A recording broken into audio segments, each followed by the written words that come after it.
The question is, should you niche down as narrow as possible, or should you go as wide as possible and capture as many people for your online business to sell your products and services to? Now, this is something you really need to be thinking about. And in fact, I've been thinking about that recently and recorded my thoughts in a video. And that's what I'm going to share with you in this episode of Future Steps Creative. Hey, my name is Marlon. If you're new here, welcome. This is the online business podcast that talks about online strategy, especially around your content marketing and your website to help you get more results online. So if you're starting or trying to grow an existing online business, feel free to check out some of my other content. You might find something very, very useful. Subscribe to the YouTube channel and check out the podcast on your favorite podcast player. In the meantime, we'll jump into the content. Hey, this is Marlon and welcome to this video. So in this video, I'm going to talk about the prospect of niching down or narrowing down the people that you're actually targeting in your marketing. Now, I haven't prepared any notes or anything for this video. This is something that I've been thinking about over the last few weeks and have been re-strategizing behind the scenes in terms of examining who I'm targeting and how I'm going to actually adjust the type of content that I do and the type of way that I actually talk about the things that I can help people with. So I've been talking to fellow entrepreneurs and other people who are interested in online business and just trying to figure out some of the problems with marketing that they're facing. And the pattern that I've seen quite often where they feel like they're not getting any results, and they are not getting enough results with their marketing efforts. Maybe they're trying a bunch of different things. Social media is typically the easiest thing for most people to do, so they default to that without quite understanding how social media is going to play a role within their overall strategy. And sometimes it is that they don't have an overall strategy. They just do social media because they feel that this is what they should be doing. And they are right. You should be doing social media as part of your strategy, but how you approach it and what else you have going on with that is as important as doing that also. Otherwise, you don't really have an overall holistic strategy. You're just doing what you can on a social media platform and hoping for the best without quite understanding what their direction is and how they expect you to interact and utilize their services, which really social media is there for you to, they want you to pay for advertising. Basically, that's their priority. That's how they make money. So the reach that you get is not going to be significant enough. But you know me, if you listen to my content or if you follow me for a while, if you've been following me for a while, you know that I'm a big content strategist and advocate for content strategy, which means that I'm all about creating helpful, powerful content that is going to resonate with your target audience. And as a result, you build your authority, you build trust up, and people naturally would want to support you by throwing their money at you when you do have a product to release eventually, right? So it's all about building up that audience ahead of time. Now, I'm talking about this to say that a lot of the problems that I see stems from not narrowing down that niche enough. And a lot of people say, they might think that they've niched down already because they say, okay, I only serve this market, or I only serve, this particular, only do this particular type of product, or whatever the case may be. And they might not quite understand that niching down is more than just an industry. Is, last time I checked, a niche is a segment of a market that is specific to a product or service, right? According to Google anyway. But it can be as narrow as you want to make it. And a lot of people are scared to narrow down, including me. We're scared to narrow down to a specific type of person because then we feel like we're saying no to all these other people, in which case, what are the chances of us actually making a success of our business? But then I've been opening up to a lot of ideas and been consuming a lot more content or teachings around niching down and how that affects your marketing. So one of the things that I've pulled out of one of the pieces of the material that I've been consuming, this is from a book from Seth Godin called This Is Marketing. If you don't know who Seth Godin is, just look him up online. He's a marketing, online marketing professional, I would say. And he shares a lot of content around this. And he has a book called This Is Marketing. Now, what he talks about in this book, one of the things he talks about is positioning your business or your brand to go after the minimum viable market. What does that mean? The minimum viable market means that you're not going to be broad and generic and say, oh, I'm going after everyone. Because let's face it, there are about 7.6 billion people in the world. And a lot of naive people that just start out in business, they can be quite naive in thinking that, okay, I'm going to target everyone. If you ask them, they'll say, oh yeah, my products are for everyone.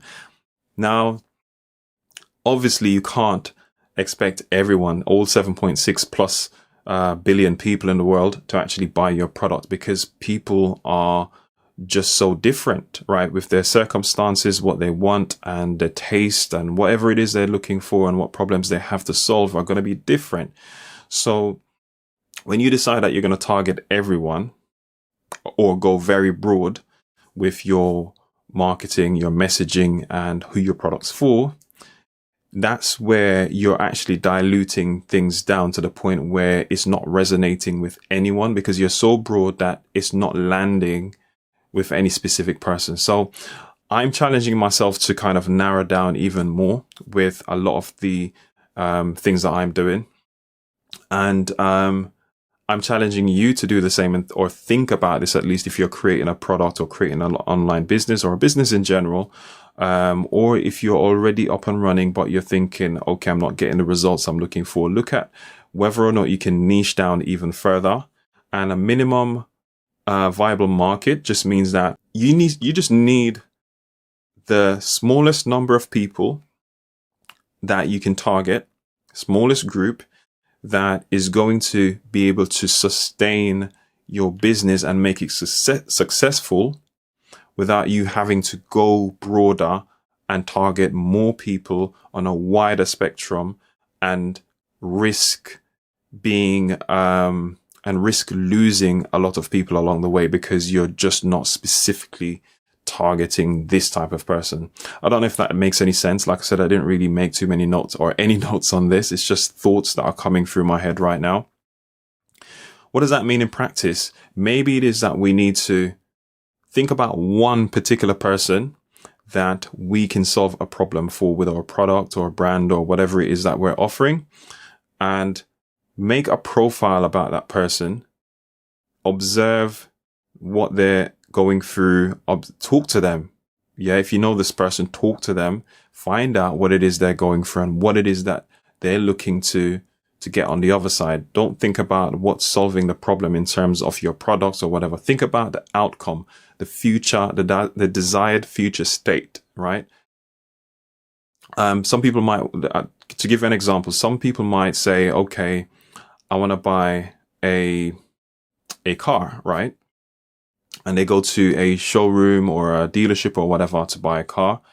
But to make that choice about the car, it's going to be different for everyone, right? Each person that goes to buy a car, because not everyone's going to want an SUV or a sports car or whatever it is, whatever type of car there is, because they all have different needs and different aspirations. And that's what they're actually buying into. They're not buying the car just for the car. They're buying, a sports car is going to give them some sort of, status and make them feel a certain way about themselves or whatever the case might be. Whereas an SUV, you see some like tiny people, like tiny women dropping their kids to school and whatever in these massive cars that they can't even park properly. And for them, they drive that vehicle because it gives them a sense of security. They feel like they're safe in it. And it doesn't get them from point A to point B any faster or any quicker than all the rest of the traffic if they're in traffic anyway. But it's just a matter of how that makes them feel. And it could be a status thing as well. Okay, look at me, I'm driving an SUV or I'm driving a particular type of car. And that's how they think. So you need to tap into what their desired future state is. Once you can tap into that and you have that profile, now you can focus your marketing energy into just solving that problem. Now, if you have that one profile, that one person that you're very specific about targeting, chances are in this world, there's going to be at least, a couple thousand more people like that. And if your marketing can land on those couple of thousand people, listen to this. It's been said that you only need 100,000, 1,000 people, 1,000 true fans to actually create a 6-figure business.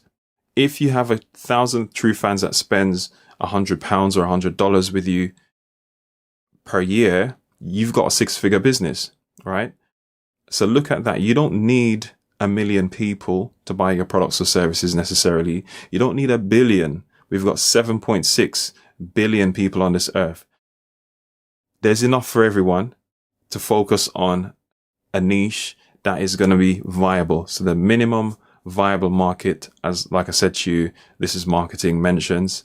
Doing that might be the problem solver for you if you're thinking that you're not getting any results with your marketing or whatever your efforts are online.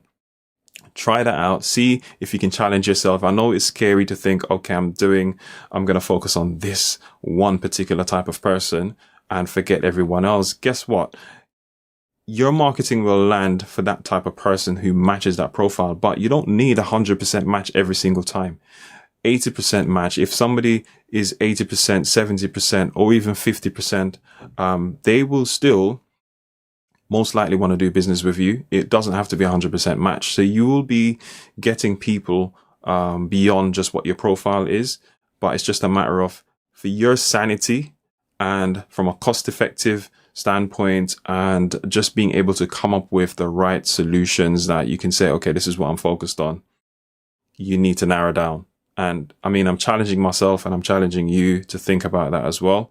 So we're early in 2021. I want to see my fellow brothers and sisters just do what they can to build their own businesses online and be able to sustain what they do and get the freedom and the lifestyle that they're looking for without having to rely on every other potential means that can fail you. So that's all I've got for you in this one. Sorry if I've rambled a little bit. All I'm trying to do is share content. I encourage you to do the same so you can help somebody else. And in turn, we all build a community together. Thanks for listening. Thanks for watching. Speak to you soon.